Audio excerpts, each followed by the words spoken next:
sound of a distorted, frantic heartbeat followed by a sudden, sharp flat line tone. They say you should never let them in.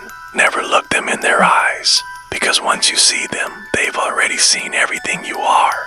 Tonight, we're diving into one of the most chilling modern myths. A story that has whispered its way from lonely back roads into the very heart of our deepest fears. The legend of the black-eyed children. But what if one night, the legend stopped being a story and became a patient? Imagine this, a remote hospital, the dead of night. The only sounds are the tired beats of machines. Your doctor, Jenna Roth, a pediatric nurse practitioner running on coffee and cynicism. You believe in science, in vitals, in logical explanations for everything. Ghosts, myths, those are just stories people tell themselves in the dark. Suddenly, the emergency room doors burst open. It's a paramedic, Gary, a guy you've known for years. But you've never seen him look like this. He's pale, drenched in sweat, his eyes wide with a terror that goes beyond any accident scene. He's carrying a small, blanket-trapped figure. "Don't touch the blanket, Jenna," he gasps, his voice trembling. "Don't." He tells you he and his partner, Mike, found her standing on the side of Route 12, middle of nowhere. No car, no parents, nothing, just standing there in the cold. Mike went to search the area while Gary rushed her here. Jenna, the professional, dismisses his panic. The child is probably in shock, hypothermic. She moves to start her assessment, pulling back the blanket to check vitals. And that's when her world of logic and science shatters. The girl is pale, with thin, dark hair, but her eyes, they're solid black. Two perfect, inky voids with no iris, no sclera, no reflection. They don't just look at Jenna, they seem to absorb all the light, all the hope from the room. Jenna's mind races, searching for a medical explanation, a rare injury, a genetic defect, anything to make sense of the impossible sight before her. It's the legend. Gary whispers, backing away. It's the black-eyed child. He tells Jenna that when his partner, Mike, mentioned calling her parents, the child smiled. A tiny, unnatural smile that made a seasoned paramedic want to run for his life. Just as Jenna tries to regain control to page a specialist, the hospital's power begins to flicker. The hum of the ventilation dies, plunging the room into an oppressive silence. Then the child does something that freezes the blood in Jenna's veins. She slowly raises a small, dirty hand and points not at Jenna, but at an old, empty child's wagon inexplicably sitting in the corner of the earth. Her voice, when she finally speaks, is not a child's. It's a flat, dry, unnervingly adult whisper. "You have to let me in." A cold dread settles over Jenna. "In where?" she asks, her voice barely audible. The child's head tilts, those bottomless black eyes never leaving her face. "Your house." At that moment, the hospital's intercom crackles to life. A distorted voice screaming a code black, the code for a bomb threat or active shooter. The location, Route 12. Officer down, the voice shrieks before dissolving into static. Route 12, where Gary's partner, Mike, was last seen. Jenna stares in horror as the child's lips curl into that same subtle, terrifying smile, a smile that never reaches her void-like eyes. "You looked at me," the child whispers. "Now, you're mine." This is the horrifying setup of a story that pits medical science against ancient, malevolent folklore. What would you do? How do you fight a myth that's bleeding into your reality, a creature that doesn't want to hurt you, but wants to be invited into your home, into your life? This isn't just a monster, it's a parasite that feeds on your consent. The story of the black-eyed children preys on our fundamental sense of empathy. We are conditioned to help a child in need. But these tales warn that opening your door, your car, or your heart to them is the last mistake you'll ever make. They are relentless, they are patient, and their only request is a simple one. Let me in. Think about it. Every creak of your floorboards tonight, every shadow in the corner of your eye. What if the next knock on your door isn't a neighbor, but a small child with eyes as dark and empty as the night itself? What would you do when the myth looks back at you? Let me know your thoughts on this terrifying legend in the comments below. What would you do if you were Drive.Roth? Thank you so much for watching and exploring the shadows with me. The rules are simple. Don't look, don't invite. But what if you already broke them? It's not just an urban legend. It's here, and it wants in. The last words of the intercom echo through the earth and die into a deep, suffocating silence. Power flickers, casting long, dancing shadows that make the child's empty black eyes seem to get bigger and bigger. I'm frozen, just staring at the child on the triage bed.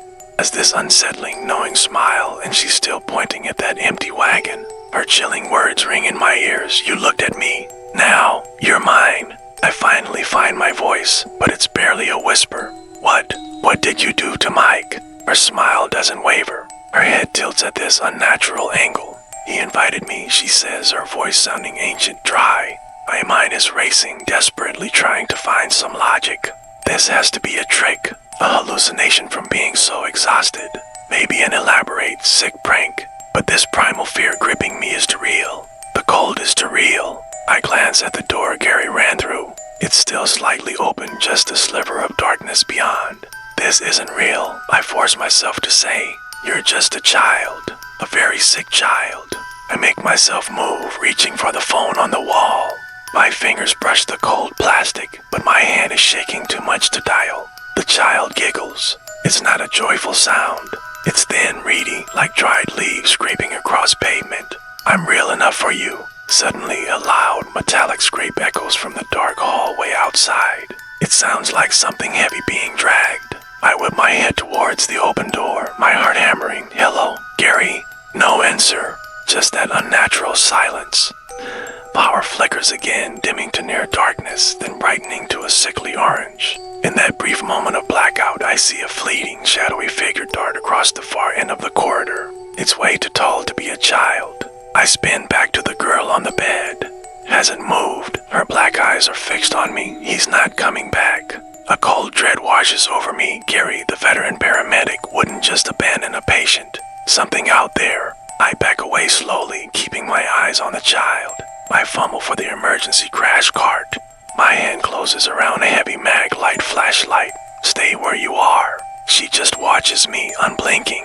I cautiously move towards their door. Every instinct screams at me to run, but I have to know what happened to Gary. As I get closer to the door, the temperature plummets. I can see my breath misting in the air. I peer into the dark corridor. The shadows are long and distorted. The normal hum of the hospital is now a faint, distorted whine. Suddenly, a low, guttural growl echoes from down the hallway. It's not human. My blood runs cold. I swing the mag light beam, my hand shaking.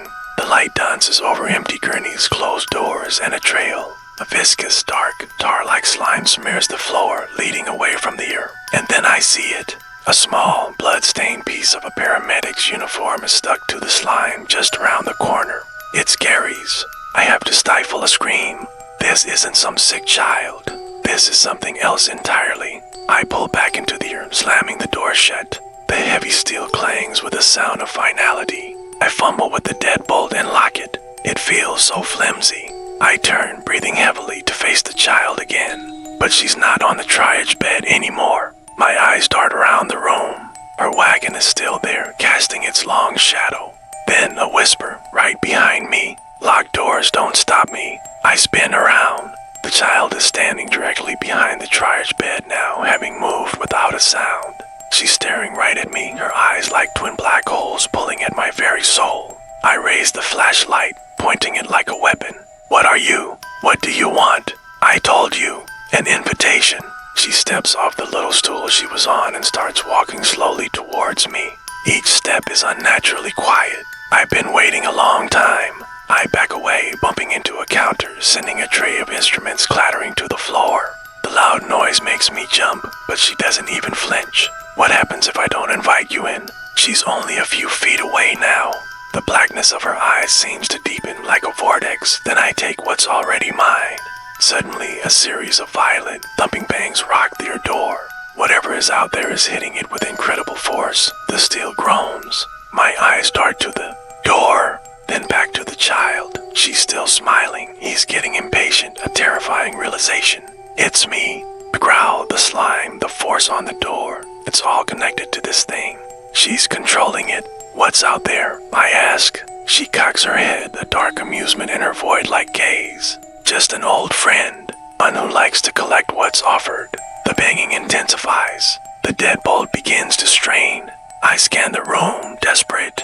My eyes land on a red fire alarm box. If I can trip it, maybe the noise will draw other staff or at least scare whatever's outside. I make a dash for it, pushing past the child. She doesn't try to stop me. She just watches, her smile widening. I reach the alarm, my fingers fumbling with the cover. A sudden cracking sound. The steel door to the earth starts to bow inward. A long, jagged crack appears in the metal near the lock.